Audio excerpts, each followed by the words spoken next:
Wag tayong magpaloko sa mga to, no? Once is enough na niloko nila tayo, wag na nating paulit-ulitin. Maraming salamat at sana lusubin ninyo ang Facebook page ni Tambaluslos at ipa-explain nyo sa kanya saan ginastos ang 2 billion travel expenses ng House of Representatives. Idetalye ang gastos ng extraordinary expenses ng House of Representatives na nagkakahalagang 1.6 billion.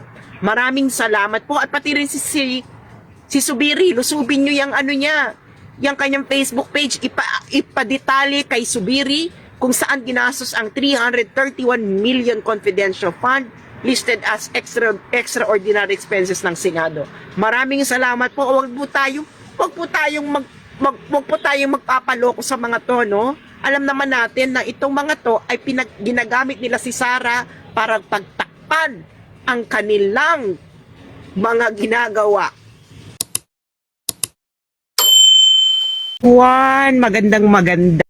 Magandang tanghali po sa inyong lahat. Ayan, eto na naman po tayo sa mga pasabog sa taon. Diyos mio, nakakaloka. Ito ang mga tinatago-tago nila sa mga mamamayan at ginagamit po nila si Vice President Inday Sara para po kanilang punching bag. Pero bago ang lahat, gusto ko lang pong makita kung saan po ang mga taga-subaybay po natin ngayon. Paki-comment po kung taga saan po kayo at para ma-shoutout ko muna kayo bago natin simulan ang mga pasabog sa tanghaling ito. Diba? Handa na ba kayo sa mga pasabog ng taon? Nasaan po kayo? Taga saan po kayo? Pakisulat sa comment section po para ma-shoutout ko kung hello, shoutout sa mga Paranaque, mga taga Quezon City, mga taga Cebu. I-share po natin ang live na ito dahil hindi po ito binabalita ng mainstream media. Dahil ang mainstream media po ay binili na po ito ng mga ganid sa gobyerno. Hello po sa mga taga Makati City, taga Orange County, California, taga Zambales, taga Science City of Muñoz, Nueva Ecija, taga Binangonan, Rizal, taga Alabang, taga Finland, taga Dubai, taga UAE. Share mga friends. Okay? At lagyan nyo ng title sa comment, sa inyong pag-share. Ilagay ninyo na Tambaluslos extraordinary expenses. Yan. Hello sa mga taga Japan, mga nasa Manila, taga Laguna, taga Oman, taga Abu Dhabi, taga Dasmariñas, Cavite. Hello sa mga taga Turil, Davao City. Saan pa ba kayo? Mga taga Quezon, mga taga Saudi. Ano pa ba? Saan pa ba kayo? Taga Georgia, taga Malabon.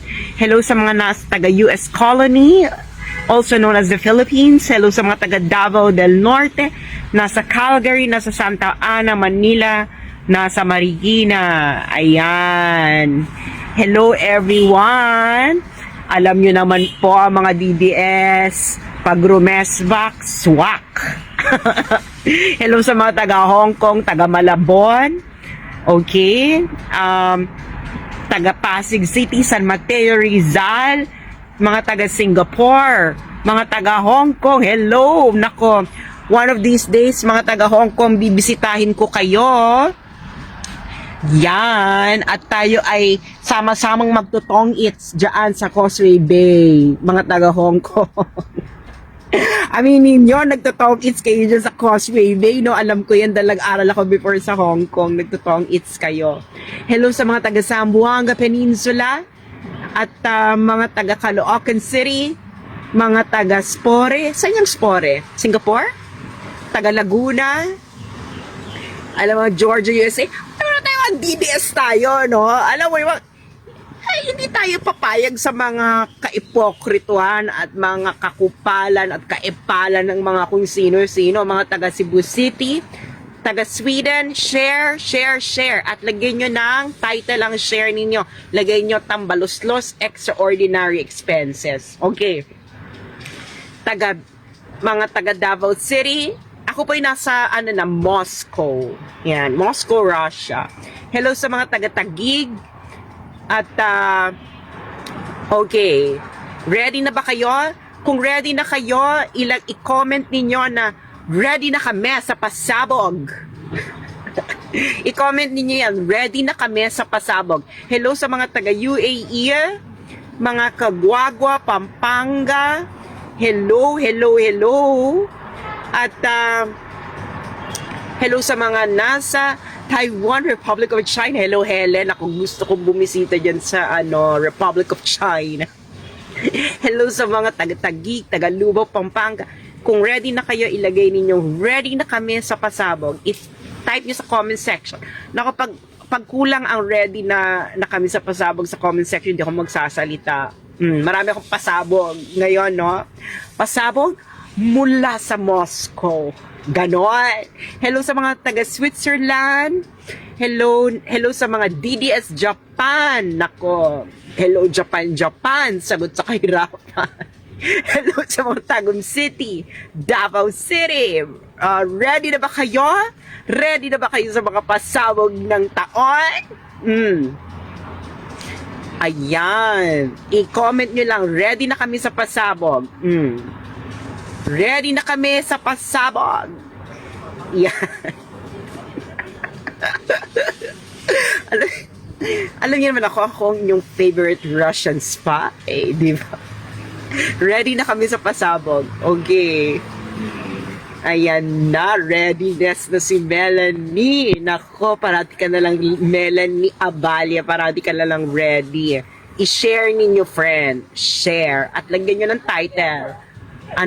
Extraordinary expenses ni Tambaloslos. Ayan. Hong Kong. Hello. Okay. Pa-shoutout sa mga taga Hong Kong, Del Sibaluka. Yes, sabi ko nga sa iyo, Del, gusto ko, pumunta ako dun sa Hong Kong, magtotong eats tayo dun sa Causeway Bay. Oh, kala mo hindi ko alam yan, ha? Anyway, okay, simulan natin ang unang pasabog. Okay. Alam niyo naman, no, dito sa Beijing. And then, I discovered, hindi ko kasi pwedeng sabihin yung pangalan. Kasi bawal, no? Bawal dito sa university sa Beijing yung ganyan, no? Pero itago na lamang natin ang taong ito sa pangalang Puno. Ayan, punong mangga. Ano ba magandang puno? Punong Nara. Ayan. Itago na lamang natin siya sa pangalang Punong Mangga. Hello sa mga taga Hong Kong. Nako, hello mga taga Hong Kong, no? Pag ako bumisita dyan, gusto ko Saturday or Sunday, tapos magtutong eats tayo, at kailangan pakainin ninyo ako ng cassava cake. Or ano ba yung mga binibenta nyo dyan tuwing Saturday at Sunday? Or yung mga spaghetti hindi maputla, or mga pansit. Aminin nyo, alam na alam ko yung ginagawa niyo. Hello sa mga taga Edmonton, Alberta, Canada. Okay. Eto na. So, itong si Punong Mahogany, ayan, para mas maganda naman, si Punong Mahogany, okay, si Punong Mahogany, ito ay isang masugid na anti-China. Okay? At tinatawag niya yung mga katulad namin na gusto na ayusin ang ating gulo sa China at ayusin ang ating ayusin ang magkaroon tayo ng maayos na diplomatic arrangement sa China tungkol dyan sa South China Sea, kasi madali lang naman yung ayusin dahil kung gustong ayusin, maraming paraan. Kung ayaw, maraming anti-China. Anyway, so itong si anti-China ng Punong Mahogany, na feeling mo patriotic, tinatawag kaming mga trader, etos garbanzos, keme latik. So si Punong Mahogany, meron siyang anak. Okay? At ngayon ko lang na-discover, as in ngayong araw na ito ko na-discover, ng isa sa mga anak ni Punong Mahogany. Okay? Ni Punong Mahogany. Si Punong Mahogany po kasi, nag-ambisyon po yung maging Punong Nara. Hindi po siya kailanman naging punong nara, hanggang punong mahogany lang siya. At super anti-China ni punong mahogany. So si punong mahogany, meron siyang anak. At yung anak niya, na-discover ko today, nagtuturo dito sa same university kung saan ako nag-aaral dito sa Beijing. At itong university na ito ay isa ito sa mga public university, state university sa China. One of the premier universities here in China na inorganize ng CPC, ng Communist Party of China. Hindi ko na sabihin university kasi nga para ma-protection naman natin yung privacy kasi baka ma-deport ako dito sa China. No? Bawal kasi yung ganyan. So si Puno Mahogany, yung anak niya, nagtuturo dito sa same university kung saan ako nag-aaral dito sa China. At yung anak, at yung university nito, ito, isa to sa mga elite universities dito sa Beijing. Okay? Pag sinabi mo itong university na to, highly respected dito sa China. Hindi nga lang siya gaano kaalam outside China. Pero dito sa loob ng China, it's very, very well respected. Highly respected. Okay. Si Tariela, hindi nga po si Tariela. Ano ba? Puno nga eh. Yan si Tariela, buto lang yan eh. Punong mahogany. Okay? So, yung anak niya, nagtuturo dito sa university mismo, na kung saan ako nag-aaral dito sa Beijing. Okay? So, lakas-lakas tawagin. Kaming traitor, eklabo, kemelatik. Pero yung anak pala niya, nagtuturo dito. Ay, napaka-impokrito ni Punong Mahogany. Alam mo, ikaw Punong Mahogany, meron ka kasing vested interest dyan sa South China Sea, sa langis-langis. Kaya ikaw, anong clue? Ang clue nga po ganito. Ang clue po, si Punong Mahogany, nag-ambition po yan before, for the longest time ng kanyang career. Gusto niyang maging punong nara. Ngayon, si Punong Mahogany, hanggang Punong Mahogany lang siya. Hanggang natapos na ang growth ng kanyang punong mahogany, hindi siya naging punong nara. Okay? So, oy, Pat Neil Maxwell, masyado kang giveaway. Anyway, so yun po. So, naloka ako. No, naloka ako. Sabi ko, ay, nakakaloka ito. Sabi ko, bakit etchosera si punong mahogany? Keme latik. Tapos highly respected pa si Punong Mahogany. Keme latik. Wag daw tayong makinig sa sinasabi ng China keme latik. Chimbustar. Pero yung anak niya, paswelduhin ng People's Republic of China, nagtatrabaho, nagtuturo dito sa isa sa mga elite university sa Beijing na in-establish ng Communist Party of China. My God. My God. My God. Hindi ko nga pwedeng sabihin kung sino, no? Bawal nga. It's like, baka ma-deport ako dito sa China dahil nga bawal yung mga ganyang information nilalabas. So, blind item lang. Pero nga, Punong Mahogany, ang masasabi ko lang ay, oh my God. Your panties are dirtier than mine. Ay, hindi nga pala ako nagpa-panty. So, anyway, parating akong komando, no? Because komando is always fresh. Okay. Kung ready na kayo sa next pasabog, isulat nyo sa comment section na pasabugin na yung si Tambaloslos. Ganyan. Oh. Ano ba? Oh. Naloka ba kayo? Na yung anak ni Punong Mahogany ay nagtuturo dito sa university na kung saan ako nag-aaral. Oh, paswelduhin din pala siya ng Communist Party of China. Paswelduhin? Can you imagine? Oh, tapos siya yung umiikot-ikot sa media. Huwag kayo makinig sa China, pero yung anak ko po, hindi ko po sasabihin na sumusweldo po sa Communist Party of China kasi nagtuturo po siya sa mga universities, sa mga elite universities sa Beijing. Sera ka, punong mahogany. Anyway, next. Dito na tayo kay Tambaloslos. Okay. Alam nyo na ang eksena, no? So, itong si Tambaloslos, ginamit niya itong Makabayan Block, itong sina Raul, itong ACT teacher, at itong Makabayan, itong legal front ng CPP-NPA. At hindi ako nagre-red tag. Yan ang sinabi ni Joma Sison. Legal front kayo sa isang video. Okay. Alam yan. Alam yan ng lahat. Anyway. So, itong si Tambaloslos at itong mga congressmen may hindi sinasabi sa bayan. 'Di ba? Si Sara Duterte, pinaupo nila diyan at gusto nila na i-detalye ni Sara Duterte kung saan ginagamit ang confidential funds. I-detalye daw. I-detalye. Bakit hindi pwedeng i-detalye? Ganyan sila. Bakit hindi niya pwedeng i-detalye? Ay, naku, kinurakot, blah, blah. Pero nakasubmit na sa COA yung mga dapat isubmit ng Office of the Vice President. Nasa COA na. Kasi requirement yan eh. Ang hindi sinasabi sa taong bayan at hindi nire-report ng mainstream media na walang pakialam sa issue na ito, hindi natin alam kung bakit, pero ang alam natin, binili na ng kumpanya ni Tambaloslos, ni Martin Romualdez, ang ABS-CBN. At isa niyang kamag-anak ay CEO ng Inquirer, etc. Okay.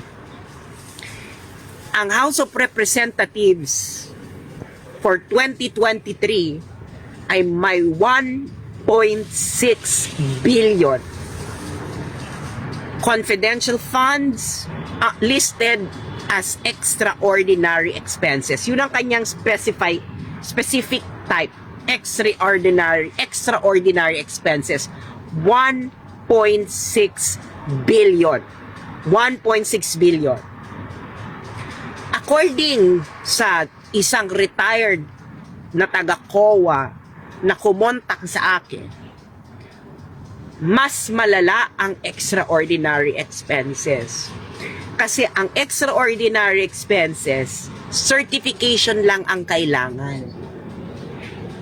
Less strict ito kaysa sa confidential funds na mas strict ang mga requirements. Okay?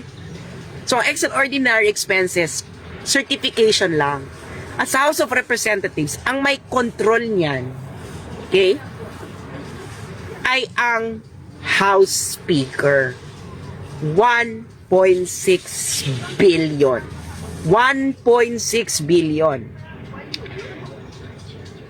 Naidetalye na ba ng House of Representatives ni House Speaker Martin Romualdez kung ano yung extraordinary expenses na nagkakahalagang 1.6 billion pesos?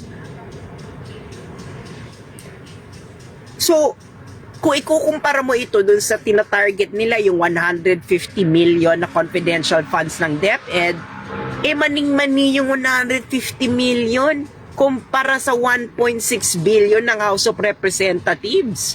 Kita mo, tahimik yung mga congressman, tahimik si Raul Manuel ng Kabataan Party List, may parali-rali pa sila, abolish confidential funds. Pero pala sila dyan sa Kongreso, may 1.6 billion confidential fund listed specifically as extraordinary expenses na hindi strict ang auditing kasi nga certification lang ang kailangan. Okay. 1.6 billion. Okay. Itong 150 million confidential funds ng DepEd, ipanaliwanag kung saan gagamitin.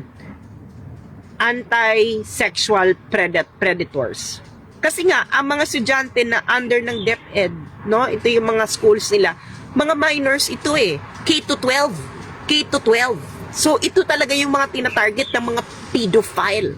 Okay? Ng mga dirty old men. Okay? Ng mga pedophile sa Pilipinas at sa ibang bansa. Diba? Yan. Ano pa? Saan pa daw gagamitin yung confidential fund? Para rin yung drug trafficking. Madalas ang tinatarget din mga estudyante, lalo na mga nasa high school, K-12. Siyempre, yung NPA recruitment, nag-uumpisa ang NPA recruitment niyan sa high school. Okay? Yung kabataang party list, di ba? Kabataang party list, nagsisimula ang recruitment niyan, high school pa lang. Sa mga later years ng K-12. Kaya galit na galit sila dyan sa surveillance purposes ng confidential fund. Sino ba yung mga nagagalit? Pwede lang namang magalit yung mga sexual predators, mga drug traffickers, mga NPA recruiters na nag-ooperate dyan sa mga high school, di ba? Sa mga kabayan-bayanan, sa mga kaprobinsyahan. Okay? Di ba? Kaya nga kita mo, bakit ang babata ng mga pumapasok sa NPA, nag-uumpisa kasi yan sa bata pa lang. So ngayon, ang tinatarget nila ng mga pedophile, ng mga drug traffickers, at ng mga NPA recruiters ay yung confidential funds ng DepEd. Kasi nga, itong confidential funds na ito ang ginagamit for surveillance. Ngayon, ang sabi daw nila is hindi raw ito trabaho ng DepEd. Kayo ay mga tangat kalahati at 1 toneladang smuggled na bigas ang inyong katangahan. Bakit? Ang isa sa mga responsibilidad ng DepEd ay ang welfare ng mga estudyante. Ano nga ba ang mga issue ngayon na may security implication sa welfare ng mga estudyante? Itong issue ng sexual predation, ng drug trafficking, at ng NPA recruitment at iba pang insurgency recruitment. So 150 million yung nasa DepEd. Pero alam natin na ito'y gagamitin for the surveillance para maprotektahan ang mga estudyante sa sexual predation, drug trafficking, at sa NPA recruitment. Yung 1.6 billion po na extraordinary expenses na confidential fund ng House of Representatives, para saan po yan? Para saan po yung 1.6 billion? Meron na po bang hearing? Kung may nag-demand na po ba na i-justify ng House of Representatives para saan yung 1.6 billion nila na confidential fund listed as extraordinary funds? Para sa hindi nakakaalam at kakarating pa lang, ang extraordinary funds po ay mas malala kaysa sa confidential funds, kasi ang extraordinary funds, certification lang ang kailangan. Certification lang ang kailangan. Nasaan po? Bakit po may 1.6 billion extraordinary expenses? Tapos ito namang si Senate President Miguel Zubiri, ang kapal din ng pagmumukha mong tao ka. Ang Senate po ay may 331 million confidential fund listed again as extraordinary expenses. Again, ang extraordinary expenses ay certification lang ang kailangan sa paggastos ito. Hindi po ito kasing strict ng confidential funds or other types of funds.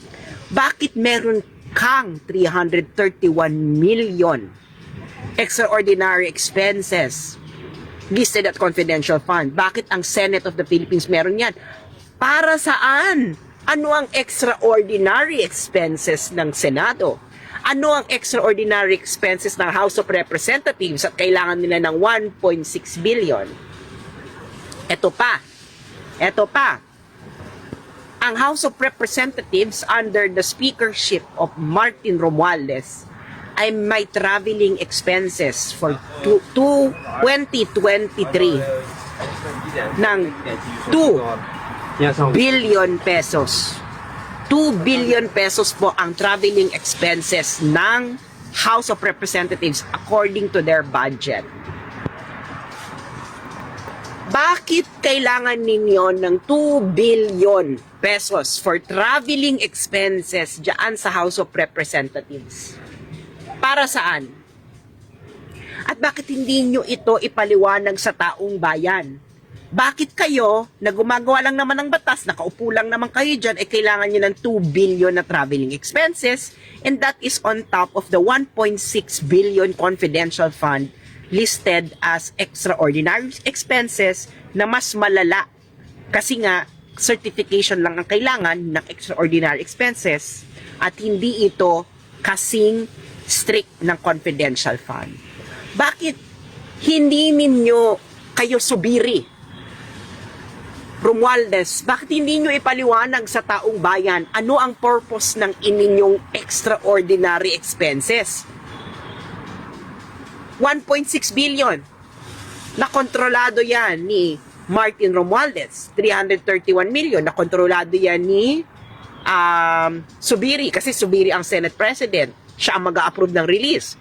Si Martin Romualdez, kontrolado niya yung 1.6 billion kasi siya mag-a-approve ng release kasi siya ang speaker.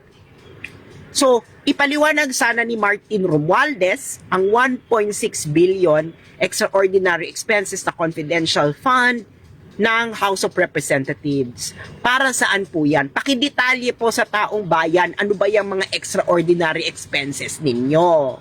'Di ba? Kasi meron na kayong budget for personal services. Ang personal services po na budget ng House of Representatives for 2023 ay 4 billion. 4 billion. Tapos meron pa silang travel expenses na 2 billion at extraordinary expenses na 1.6 billion. Ano po ba ang pinagkakagastusan ng House of Representatives at kailangan ninyo ng 2 billion na travel expenses? Bakit kailangan ninyo ng 1.6 billion na confidential fund listed as extraordinary expenses na hindi kasing strict ang auditing kaysa sa confidential fund? Pinaghati-hatian nyo po ba yung 1.6 billion amongst yourselves? Yan na po bang bagong pork barrel? Yung 1.6 billion na yan? Tapos may 2 billion pa na travel expenses? Saan ba kayo pupunta? At 2 billion ng inyong travel expenses. Diba? So ngayon, okay lang naman sa OVP na tanggalin ang kanyang confidential fund, okay lang din naman sa DepEd, pero syempre, hindi nila magagawa ang kanilang trabaho na protektahan ang 22 million minors in the Philippines against sexual predation, drug trafficking, at NPA recruitment sa mga DepEd schools. Kasi marami yung nangyayaring sexual predation, drug trafficking, at NPA recruitment sa mga public schools, sa K-12. Yan. So kayong mga magulang na nakikinig, papayag ba kayo na ang 22 million na anak ng mga magulang ng mga Pilipino ay hindi mapoprotektahan lamang sa sexual predation, drug trafficking at NPA recruitment sa mga public schools? Welfare ng mga estudyante ang isa sa mga mandate ng DepEd at ang surveillance ng mga criminal organizations at terrorist organizations sa umaaligid at ginagamit ang mga school grounds para sa sexual predation, drug trafficking at NPA recruitment ay kailangan ng matinding surveillance. Bakit? Magkano bang ang budget ng CCP-NPA? Ang pondo ng CCP-NPA, no, umaabot niya ng 1 bilyon. Tapos, saan sila nagre-recruit? Ang nire-recruit nila mga bata kasi mas madaling imolde ang isipan ng mga kabataan. So, nasaan yung 1.6 billion? Ano yung extraordinary expenses ng House of Representatives na 1.6 billion? At 331 million sa Senate. Ano yung extraordinary expenses na confidential fund? Kasi nga, hindi yan kasing strict ang auditing . According to the COA, retired COA division chief na aking nakausap. Okay? Hindi yan kasing strict ang auditing ng confidential fund. Kasi ang confidential funds daw pala, mas marami ka pang isasubmit. Okay? Pero, syempre, yung auditing ng confidential fund, it's going to be confidential nga. Pero yung yung extraordinary expenses na 1.6 billion na under the control ni Martin Romualdez, hindi strict ang auditing yan. Kailangan lang ng certification. So, ano na po, Martin Romualdez, ipaliwanag niyo po sa taong bayan bakit may 2 billion travel expenses ang House of Representatives at bakit may 1.6 billion na extraordinary expenses under na confidential funds. Bakit po ganyan kalaki ang travel expenses ninyo? 2 billion. Bakit 1.6 billion ang extraordinary expenses as confidential fund? Bakit si Sara ang tinitira ninyo? Bakit hindi nyo ipaliwanag nyo muna? Mas malaki ang 1.6 billion sa 150 million ng DepEd. Meron yung makabayan pa, meron pang abolish para sa bayan, pero nag-e-enjoy pala ang House of Representatives ng 1.6 billion confidential fund listed as extraordinary expenses. Yun lang po mga kababayan, no? Huwag tayong magpaloko sa mga to, no? Once is enough na niloko nila tayo, wag na natin paulit-ulitin.